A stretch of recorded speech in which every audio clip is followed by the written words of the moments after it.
Today I'm going to make and can raspberry jam. I'll put the list of ingredients and utensils that you'll need on my video. You can pause the video, write them down, and then we'll get started. We'll start by putting our jars, lids, and rings into a porcelain pot.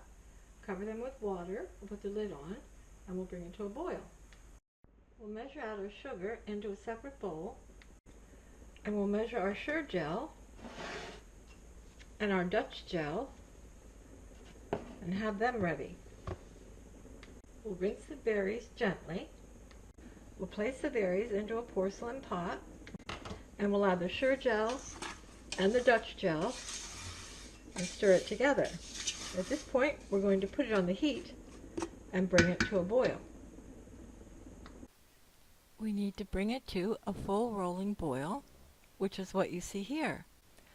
Then we'll boil it for 1 full minute. After we boil the berries and the Sure-Jell and the Dutch gel for 1 full minute, we'll take it off the heat and add the sugar all at once. We'll then stir it, and then we'll put it back on the burner. This is also a full rolling boil. The jam looks thin right now, but it will thicken up. We boiled our jam with the sugar up to a full rolling boil for a full minute, and we've taken it off the heat. At this point, we use our jar lifter to remove one of the nice hot jars, and we'll use our magnetic wand to remove the lid and the rim. We'll use our canning funnel and a ladle and ladle the jam into the jars. We want to leave enough headspace, about a ½ inch, for processing. When we remove the funnel, we want to check and make sure that there's no jam around the rim of the jar. So we want to keep a nice clean cloth handy. We can dip that right in the boiling water and wipe the jar down.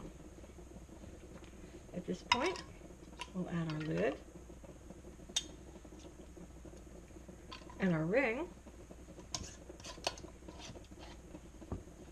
screw them down, and we'll do that with each jar. Now that we have our jars all ready, we'll use our jar lifter, and we'll put them in the hot water, boiling water, in the porcelain pot, and we'll process them. We've been processing our jam in the boiling water for 10 minutes. Now we'll use our jar lifter and remove all the jars. At some point, you'll hear the plink as the jar seals itself. And you always want to make sure with home canned food that you check the seal carefully before you eat it. So there you have it, homemade and home canned raspberry jam.